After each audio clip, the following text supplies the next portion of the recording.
Good morning to all my dear students. Today we are going to discuss question number 21 to 30 in chemistry. Today's first question is question number 21 is cell स्थिरांक की इकाई क्या है। तो सबसे पहले आपको पता होना चाहिए कि सेल स्थिरांक क्या है। बहुत ही छोटा सा है, इंपॉर्टेंट क्वेश्चन है ये। सेल स्थिरांक कैसे निकालते हैं, प्रतिरोध का सूत्र आपको पता होगा, कल हमने डिस्कस भी किया था फिजिक्स के अंदर। तो आपको पता है प्रतिरोध किसके बराबर होता है। प्रतिरोध किसके बराबर होता है? प्रतिरोध जो R होता है लंबाई के अनुक्रमानुपाती होता है तथा जो काट क्षेत्रफल है उसके व्युत्क्रमानुपाती होता है।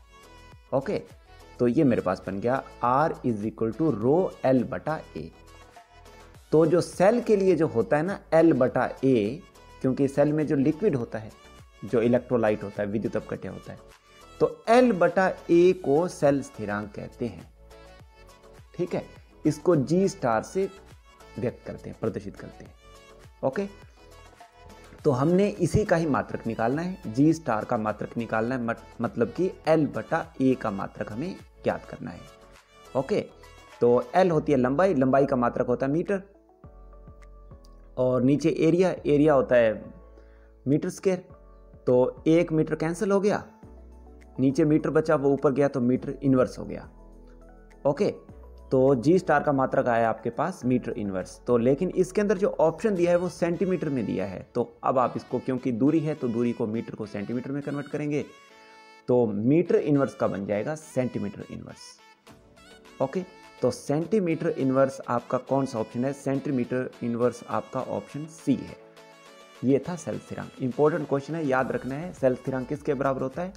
जो प्रतिरोध लिखते हैं ना, उसी के अंदर होता है L/A, इसी को बोलते हैं सेल स्थिरांक। नेक्स्ट क्वेश्चन, गैल्वेनिक सेल के लिए कौन सा कथन सत्य नहीं है? बहुत ही अच्छा क्वेश्चन है और बहुत ही इंपॉर्टेंट क्वेश्चन है। इसके लिए आपको एक छोटा सा कंसेप्ट याद रखना चाहिए, और वो मैं आपको एक बिल्कुल छोटी सी उसकी ट्रिक है आपको बता रहा हूं। जो गैल्वेनिक सेल है उसका एक अन्य नाम भी है विद्युत रसायन सेल। ठीक है, विद्युत रसायन सेल। तो विद्युत रसायन सेल के अंदर कौन सी चीज़ क्या होती है, वो आप, ये जो सारी चीज़ें मैंने लिखी है ये अल्फ़ाबेटिकल आपने लिखनी है, मतलब ABCD के अकॉर्डिंग लिखनी है, और इंग्लिश के अंदर लिखनी है, हिंदी के अंदर नहीं। जैसे नेगेटिव, ठीक है, तो नेगेटिव के अंदर N ABCD के अकॉर्डिंग पहले आता है, P बाद में आता है। तो नेगेटिव, पॉजिटिव। ओके, उसके बाद में ABCD के अकॉर्डिंग एनोड पहले आएगा, कैथोड बाद में आएगा। ठीक है, तो ये हो गया एनोड, ये हो गया कैथोड, और लास्ट में ऑक्सीडेशन, O पहले आएगा और रिडक्शन में R पहले आएगा। ठीक है, तो ये आपका बन गया ऐसे एक टेबल छोटा सा। इस टेबल को याद रखना। मतलब क्या होता है, जो विद्युत रसायन सेल, जिसका अन्य नाम है गैल्वेनिक सेल, उसके अंदर जो एनोड होता है वो नेगेटिव होता है और एनोड के ऊपर ऑक्सीडेशन होती है। ऐसे आप इसको याद रख सकते हैं। दूसरी बात कहें, इसमें जो कैथोड होता है वो पॉजिटिव होता है, और कैथोड के ऊपर क्या होती है? रिडक्शन, मतलब अपचयन होता है। ठीक है, ये तो था विद्युत रसायन सेल। अब कई बार, क्योंकि इस क्वेश्चन के अंदर तो गैल्वेनिक सेल ही पूछा, लेकिन विद्युत रसायन सेल भी होता है, एक दूसरा सेल होता है विद्युत अपघटनी सेल। उसमें आपको क्या चेंज करना है वो मैं अभी यहाँ पे बता देता हूँ, आगे क्वेश्चन आए तो फिर हम डिस्कस करेंगे इसको पूरा डिटेल के अंदर। जो विद्युत अपघटनी सेल होता है, बाकी आपको कोई चीज नहीं बदलनी, केवल ये पॉजिटिव नेगेटिव है ना, वो इसमें बदल देने हैं। ठीक है, देखो ध्यान से इस टेबल को पूरा कंप्लीटली। एक सेकंड, ये अब देखो इस टेबल को। ठीक है, मैंने थोड़ा जूम कर लिया। तो इसके अंदर देखो, जो एनोड था विद्युत रसायन सेल में, जो एनोड था वो नेगेटिव था और एनोड पर ऑक्सीडेशन हो रही थी। मैंने अभी आपको क्या बोला, केवल आपको पॉजिटिव नेगेटिव बदलने हैं, बाकी चीज़ें नहीं बदलनी। बाकी चीज़ें बदलनी तो फिर वो सेम ही रह जाएगा, गैल्वेनिक सेल ही रह जाएगा, सिर्फ पॉजिटिव नेगेटिव मैंने बदल लिए। तो अब देखो इसमें विद्युत अपघटनी सेल में क्या हुआ। विद्युत अपघटनी सेल में जो एनोड होता है वो पॉजिटिव होता है और एनोड के ऊपर ऑक्सीडेशन होता है, और विद्युत अपघटनी सेल में जो कैथोड होता है वो नेगेटिव होता है और कैथोड के ऊपर अपचयन होता है। बाकी सब चीज़ सेम है। तो आप इसको एक को याद रखो, विद्युत रसायन सेल को। विद्युत रसायन सेल के अंदर ये सारी चीज़ें आपने अल्फ़ाबेटिकली लिखनी है, और विद्युत अपघटनी सेल निकालना हो तो केवल ये दोनों चीजें इंटरचेंज कर देना। यहाँ पे नेगेटिव पॉजिटिव था, यहाँ पे पॉजिटिव नेगेटिव हो जाएगा। अब करते हैं इस क्वेश्चन को हल। देखो क्वेश्चन, अब ये क्वेश्चन होगा वो चुटकियों के अंदर होगा, यदि आपने कंसेप्ट क्लियर हो गया तो। गैल्वेनिक सेल के लिए कौन सा कथन सत्य नहीं है? एनोड ऋणावेशित होता है, देखो ये एनोड रहा। एनोड क्या होता है? नेगेटिव होता है, याद रहेगा। कैथोड धनावेशित होता है, बिल्कुल रहेगा, कैथोड धनावेशित होगा, ये रहा कैथोड धनावेशित है। एनोड पर अपचयन होता है, देखो यहाँ पे एनोड पर अपचयन है कि नहीं है। एनोड पर क्या होता है? ऑक्सीडेशन होता है। तो ये सी ऑप्शन आपका रॉन्ग हो गया। डी देखो, कैथोड पर अपचयन होता है और कैथोड के ऊपर अपचयन हो रहा है, बिल्कुल सही है। तो ये आप कर लेना, ये छोटी सी ट्रिक थी, मैंने आपको बता दी। Next question, question number 23। Electrode अभिक्रिया आपको एक दी हुई है जिसके अंदर Mn पॉजिटिव n इलेक्ट्रॉनों का त्याग करके n इलेक्ट्रॉनों का ग्रहण करके M सॉलिड बन जाता है, ठोस बन जाता है। ठीक है, तो आपको इसके लिए नर्नेस्ट समीकरण लिखनी है। ठीक है, तो नर्नेस्ट समीकरण लिखने से पहले एक छोटा सा कंसेप्ट हम यहां पे आपको मैं समझा देता हूं। मान लीजिए मेरे पास में ये जनरल रिएक्शन है जिसमें A moles of A plus B moles of B मिलकर बन रहे हैं C moles of C plus D moles of D। तो इसके लिए जो नर्नेस्ट समीकरण लिखते हैं वो कैसे लिखेंगे? E इज इक्वल टू होता है E not of cell minus 2.303 RT बटा NF। ठीक है, यहाँ पे R है गैस नियंत्रक है, T है टेम्परेचर, किस टेम्परेचर के ऊपर जो रिएक्शन है हो रही है। स्टैंडर्ड होता है 298 केल्विन लेते हैं, और नहीं तो फिर जो दिया है वो लेते हैं। N है इलेक्ट्रॉनों का आदान प्रदान इस रिएक्शन के अंदर कितना हो रहा है। ठीक है, तो अब आप लिखोगे क्या? लिखेंगे हम ये क्या चीज? हम लिखेंगे उत्पाद बटा अभिकारक। ये लिखा देखो, जो सांद्रता C की टर्म्स C, D की टर्म्स D, ये क्या है? वो एक्टिव मास होता है। ठीक है, ज्यादा डिटेल में जाने की जरूरत नहीं है, सक्रिय जो द्रव्यमान होता है वो होता है। लेकिन अभी आप इतना याद रख लो कि हम लिखेंगे उत्पाद बटा अभिकारक। ठीक है, उत्पाद बटा अभिकारक लिखेंगे तो यहां पे होना चाहिए माइनस, और यदि आप अभिकारक बटा में उत्पाद लिखना है तो यहां पे करना है प्लस। क्यों? क्योंकि वो लॉग होता है, लॉग से प्लस हो जाएगा, क्योंकि लॉग माइनस होगा ना, ये ऐसे होगा log A minus log B। ठीक है, तो इसका मतलब होता है log A बटा B। अब मैं यदि लिखूं log उल्टा लिखना है, तो उल्टा लिखना है तो फिर ये माइनस में हो जाएगा ना, यहां पे माइनस आ जाएगा। ठीक है, अब देखिए क्वेश्चन इसके अकॉर्डिंग। क्वेश्चन के अकॉर्डिंग क्या था? Mn पॉजिटिव n इलेक्ट्रॉन ग्रहण करके M ठोस में बन रहा है। तो देखिए इसके लिए जो हम क्या लिखेंगे? उत्पाद बटा अभिकारक लिखना है, उत्पाद बटा अभिकारक लिखना है। तो ये देखिए 2.303 में कन्वर्ट नहीं करना तो फिर log बेस E होगा। ठीक है, जिसको नेचुरल लॉगरिथम कहते हैं। ln भी लिखा होता कहीं कहीं, यहाँ पे ऑप्शन में ln दिया है। तो क्योंकि अब देखो ऑप्शन से अप्रोच करना है, यहाँ पे तो कोई गुणा वगैरह का, जोड़ वगैरह का निशान नहीं है, केवल गुणा का निशान है, तो ये ऑप्शन है रॉन्ग। ठीक है, इस ऑप्शन के अंदर यहाँ पे प्लस दिया है, इसके अंदर भी प्लस दिया है, इसके अंदर भी प्लस दिया है, यहाँ से हम अप्रोच करेंगे। ठीक है, मेरे को लिखना है यहाँ पे, देखो यहाँ पे प्लस दिया है, मतलब मेरे को लिखना है अभिकारक बटा उत्पाद। ठीक है, तो अभिकारक है Mn प्लस, ये रहा Mn प्लस, बटा उत्पाद Ms, ये रहा बटा Ms। क्योंकि देखो ये कौन सा ऑप्शन बन रहा है? ये देखो, ये आपके इसमें देखा तो ये दोनों ऑप्शन आपके रॉन्ग हो गए, सिर्फ ये क्वेश्चन बचा, यही बचा ना, तो ये ऑप्शन आपका सही हो गया। जो ठोस होता है उसकी सांद्रता 1 होती है। ठीक है, तो इसके बटा में जो है वो 1 हो गया, तो ये आपके पास इसकी सांद्रता बन गई। तो ऑप्शन आपका बी है वो, सॉरी सी ऑप्शन है वो करेक्ट हो गया। Next question 20 number 4। लोहे पर जंग लगने से रोकने का सर्वोत्तम उपाय क्या है? तो सर्वोत्तम उपाय ये होता है कि हमें क्या करना है, लोहे के ऊपर जो अटैक होना है उस परत के ऊपर कुछ दूसरी परत चढ़ा देनी है ताकि उसके ऊपर अटैक ना हो। तो जो इसमें जो ऑप्शन दिए गए हैं, क्योंकि क्वेश्चन बैंक के अंदर गैल्वेनीकरण और टिन की परत, ये वैसे ऑप्शन दोनों ही सही है। गैल्वेनीकरण भी कर सकते हैं, टिन भी कर सकते हैं, लेकिन ज़्यादातर केस में हम जो केसेस है उनके अंदर क्या करते हैं, ज़्यादातर केसों के अंदर हम गैल्वेनाइजेशन करते हैं। ठीक है, तो इसलिए ऑप्शन जो है वो गैल्वेनाइजेशन है। ठीक है, गैल्वेनाइजेशन के अंदर जिंक की परत है वो आयरन के ऊपर चढ़ाई जाती है।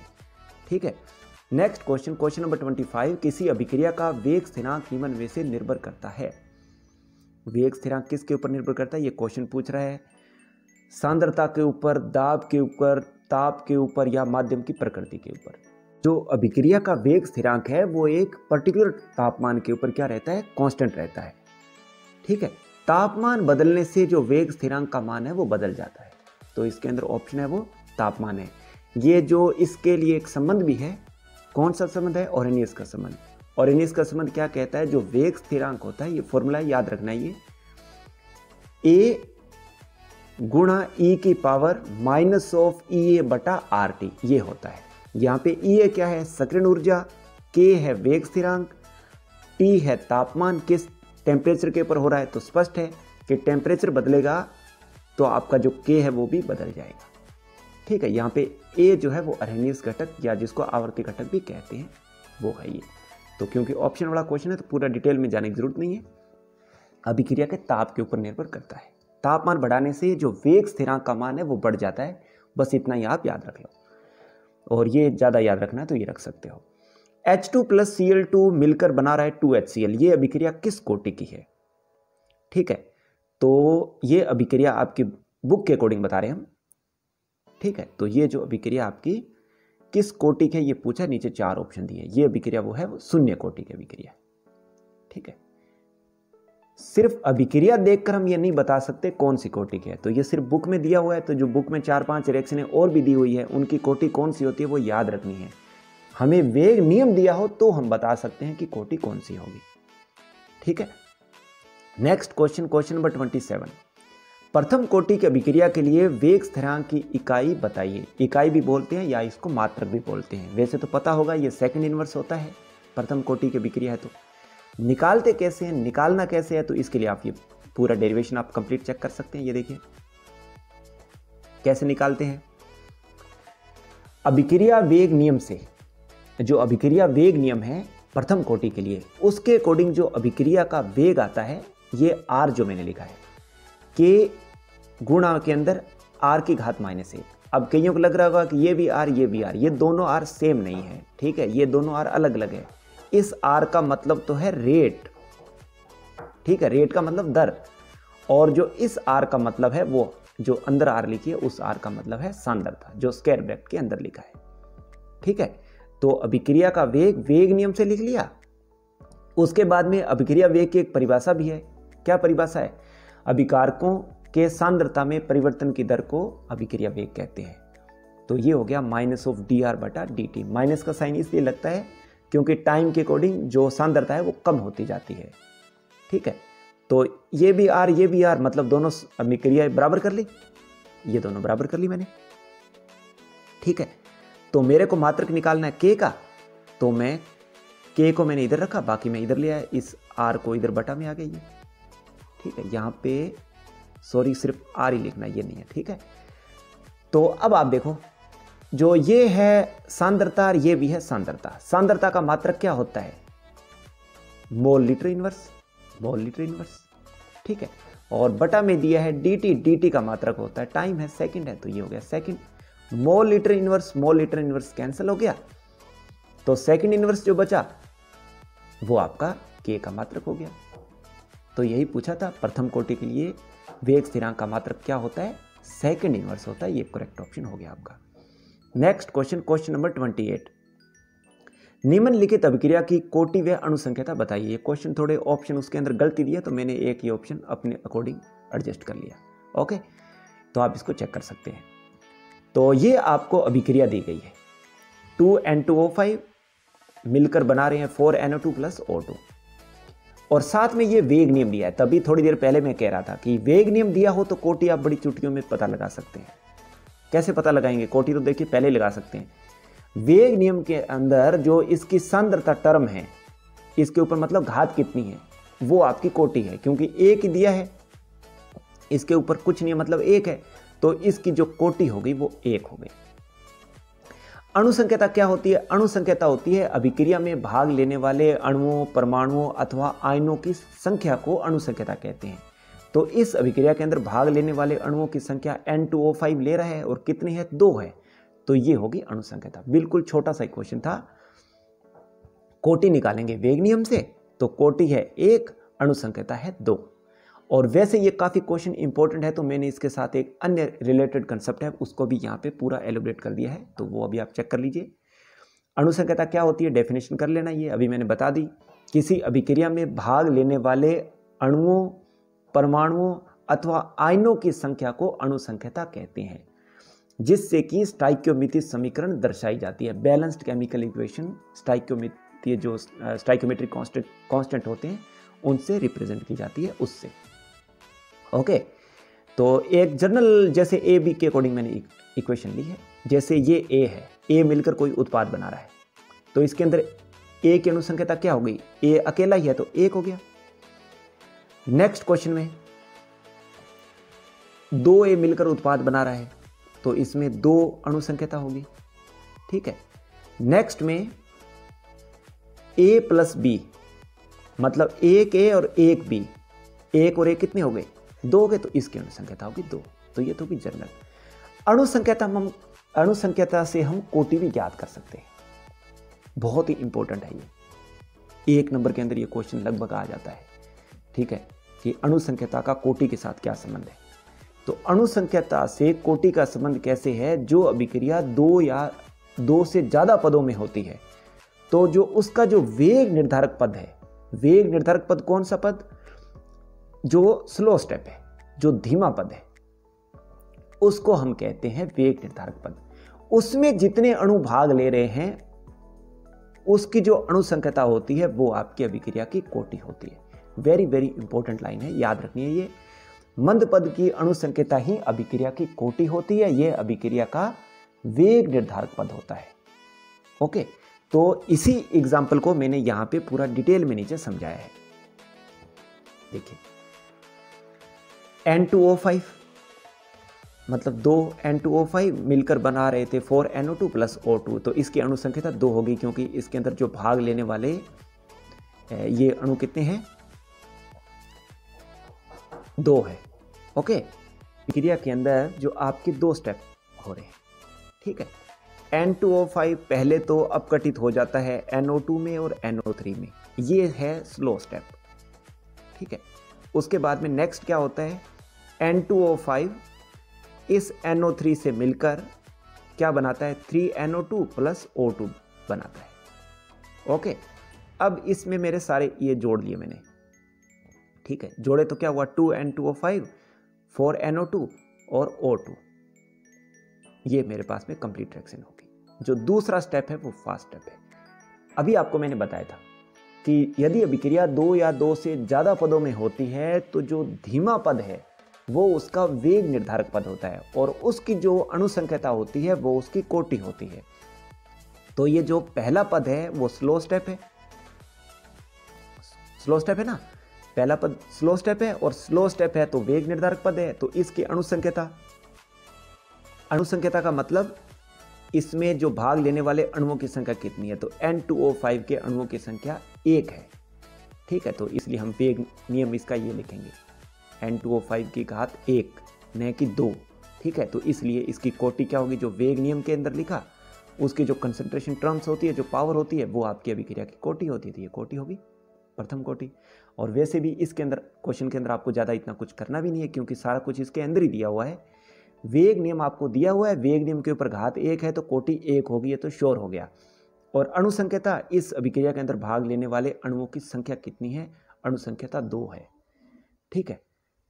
ओके, नेक्स्ट क्वेश्चन, अभिक्रिया X प्लस Y उत्पाद के लिए जो अभिक्रिया बन रहा है अभिक्रिया जो वेग है K X की घात 1 Y की घात B, तो अभिक्रिया की कोटि क्या होगी। तो अभी बताया आपको, वेग नियम दिया हो तो इन दोनों टर्म को, जो 2 या 3 हो, जितने भी हो, जोड़ देते हैं उनको। तो यहाँ पे 2 दिया गया है, तो मैंने उन दोनों को जोड़ दिया। अभिक्रिया वेग नियम से ये वेग नियम लिखा, इसके ऊपर जो कंसंट्रेशन टर्म्स है A और B, उनको जोड़ा तो A प्लस B हुआ। Okay, last question,